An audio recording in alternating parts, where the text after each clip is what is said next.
So I was just chatting with a lifelong Honolulu resident, and I wanted to know how I could capture the most authentic, local Honolulu experience. And he gave me one piece of advice. You gotta get out of Waikiki.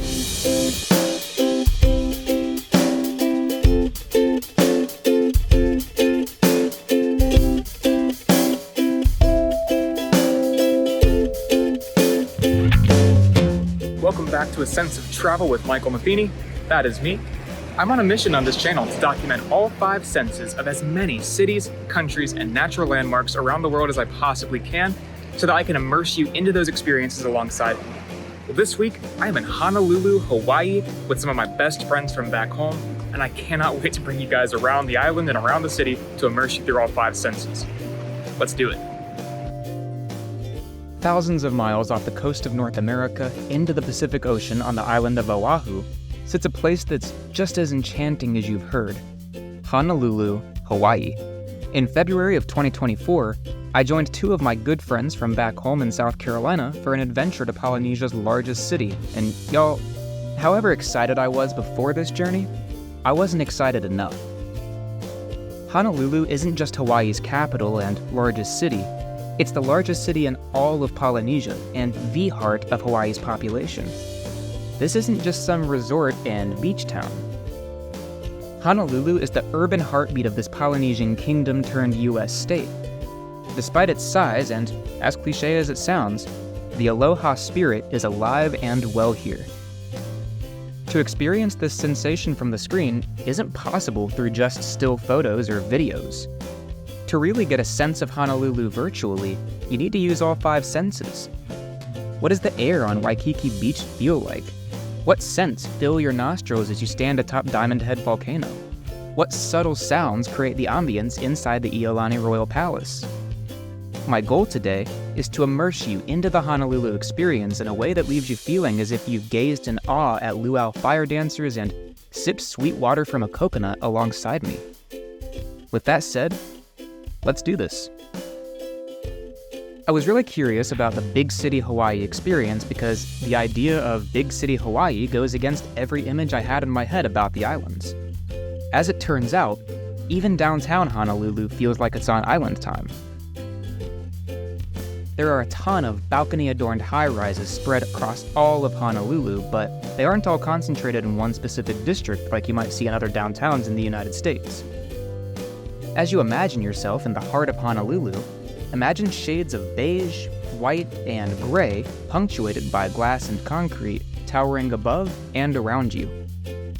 Scents like damp concrete and asphalt, thanks to one of the many miniature rainstorms throughout the day, alongside the smell of tropical foliage like palm trees, fill your nostrils in the breezy, warm, thick air.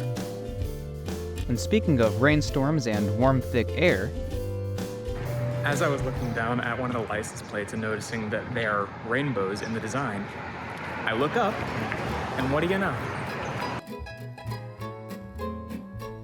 As you look past the modern high-rises, you see these jagged, bright green mountains towering all over the city, some of the hills blanketed in a sea of brightly painted houses. Surrounding you as you picture the visuals, smell the scents, and feel the feelings on your skin are the sounds of soft ukuleles from one of the many shopping centers, a strange mixture of what sounds like tropical birds blended with pigeons, and, of course, being a big city, the sounds of automobiles on the pavement.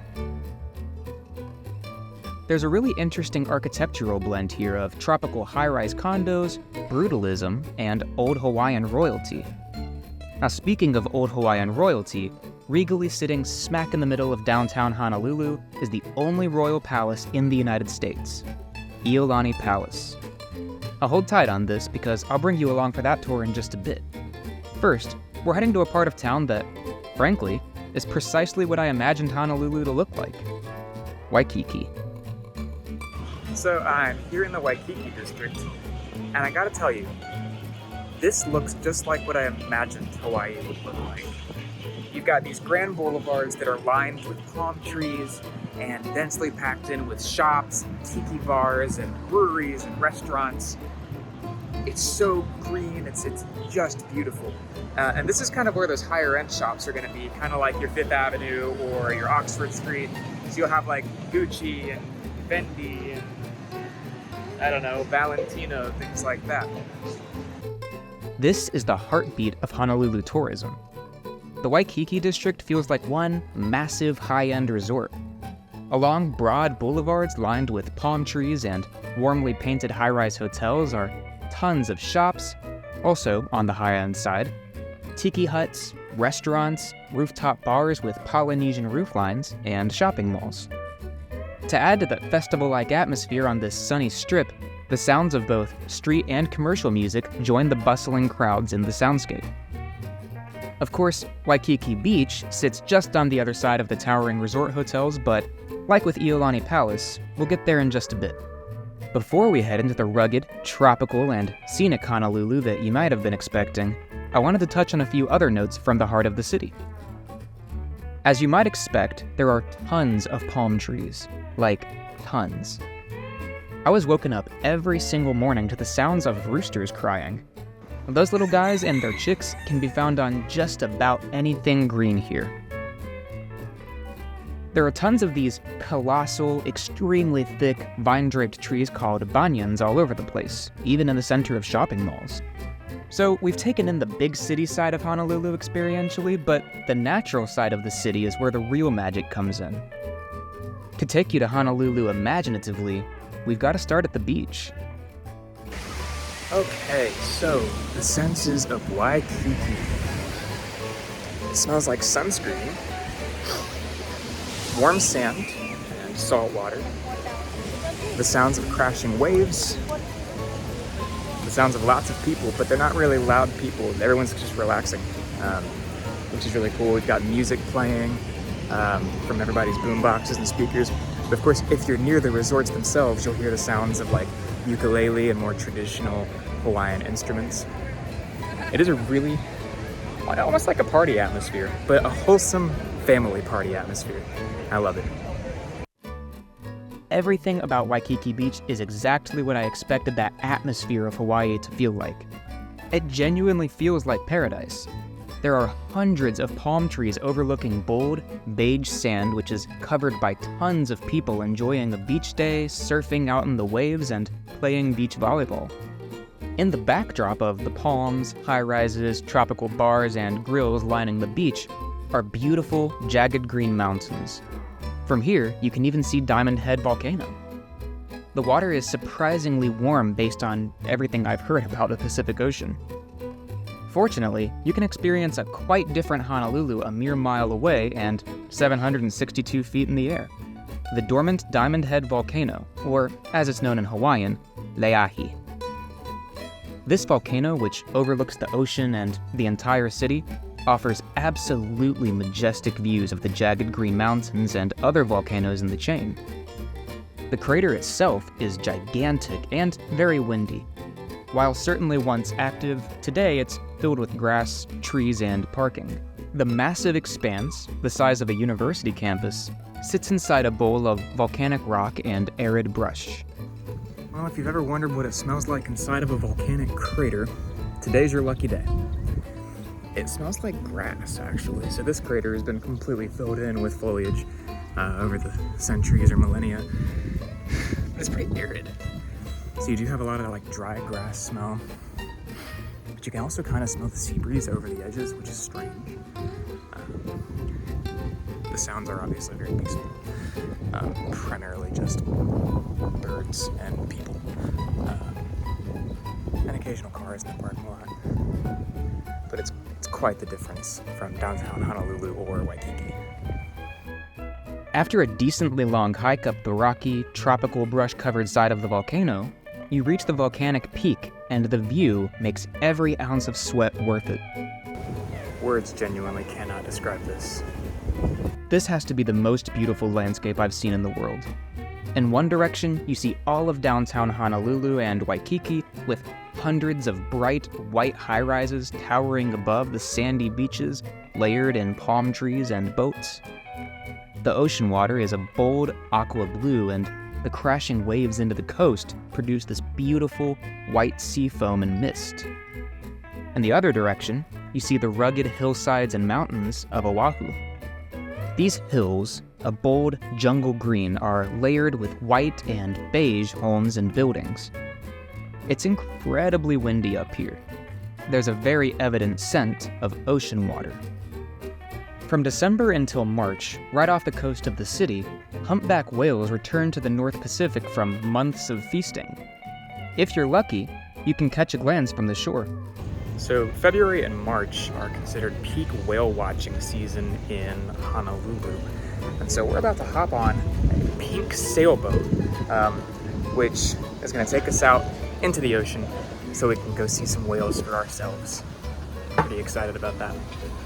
After a bumpy, windy ride into the bold blue sea, from which the beautiful, long skyline of Honolulu comes into view, juxtaposed by the tropical mountains in the backdrop, it's time to see if the whales are ready to hang out. You guys ready to see some whales?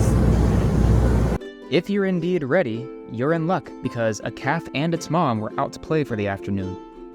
We had to keep a respectable distance, but if you look closely enough, you'll see their playful leaps from the water and preceding splashes of sea foam. It's a nice, wholesome experience that shows you just how connected Honolulu is to the ocean and its marine life. A quick note on Honolulu's natural landmarks. If you do make it to Honolulu, it's important to respect the rules in the parks and natural beauty. We are guests in someone else's home, after all. Hawaii is easily the most unique state in the United States, for more than just the obvious reasons, of course. As a secluded kingdom for millennia, Hawaii has a culture of its own that wasn't touched by the Western or Eastern world until quite recently. Its own language, Polynesian customs, symbols, and royal history make it a place that still seems far more like its own country than a U.S. state. It's luau time.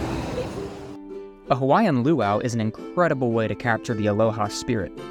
Tiki torches lead you into the festive experience, and as you enter the party, you're greeted with a lei of some sort, in our case, one made of dark tree nuts.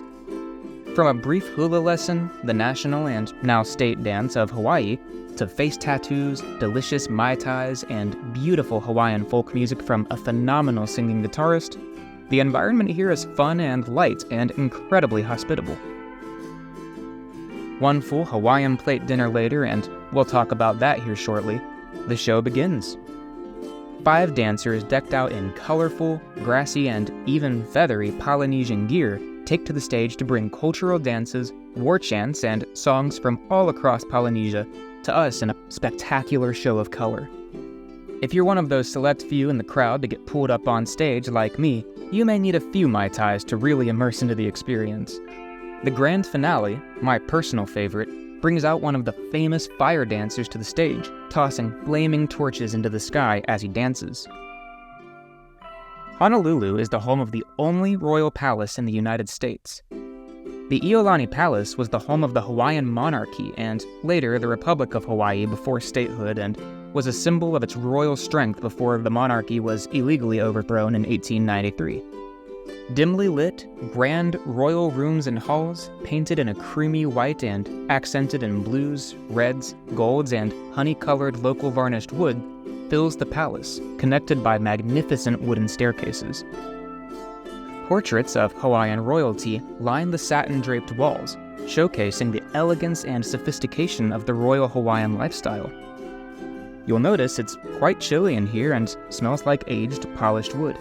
As I mentioned, colonialism from the UK and the US eventually influenced broad support within the white business owners on the island for the illegal coup and overthrow of the Hawaiian monarchy, despite the support of its sovereignty from US presidents like Grover Cleveland, eventually leading to a path to statehood in the United States. The palace tells that story pretty thoroughly, and it's really quite interesting. I'd definitely recommend reading up on the full history of Hawaii just to give some context as to why preserving its culture and its native people is so important. Something else I found interesting as it pertains to Hawaiian culture is its language. Outside of government buildings and street names, Hawaiian isn't super prevalent, and apparently only 2,000 people or so still speak it, putting it on the UNESCO list of endangered languages. Now, a way that tourists and even transplants can help preserve it is quite simple. Use it where we can, even if it just means saying the words we know, like aloha and mahalo. As an aside, a great way to support Native Hawaiians while traveling is simply to engage in Hawaiian culture. Talk to the people who live here, ask how you can support them. Hawaii has a beautiful and strong history and identity. In many ways, we do have a responsibility to help them preserve that. Few other US states have a cultural cuisine as pronounced as Hawaii's. The food here isn't just delicious, it's actually kinda good for you. There's a reason Hawaii has the longest life expectancy in the United States. Here are a few of the tropical and Polynesian staples I tried that really capture the Honolulu experience. Poke bowls. At a remarkable food truck in Waikiki, I had at least 3 poke bowls, and these did not disappoint. Poke bowls are filled with white rice, pepper, ahi or tuna, a pineapple piece, and a spicy mayonnaise-like sauce.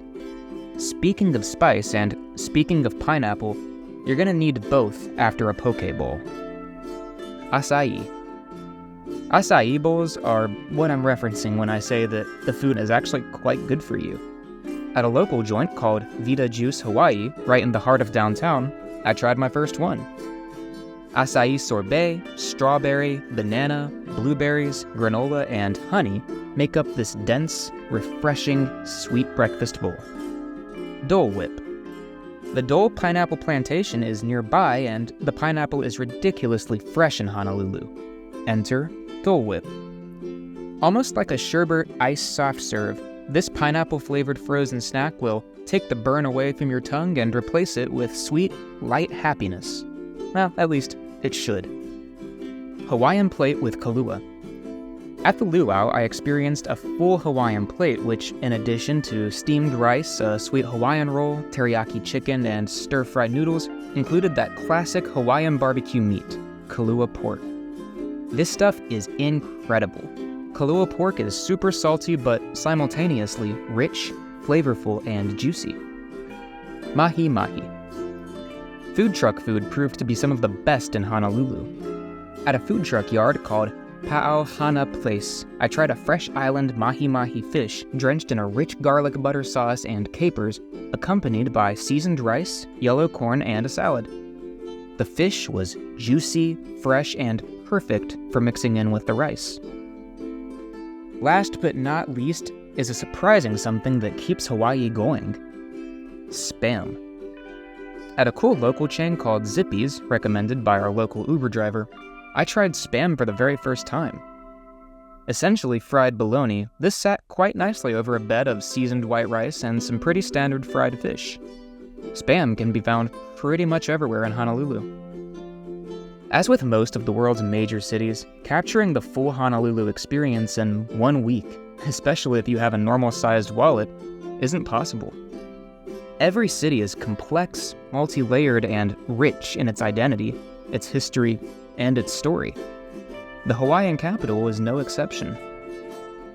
My hope, however, is that by diving in with me through all 5 senses, you were able to place yourself imaginatively into this tropical paradise of a city right alongside me.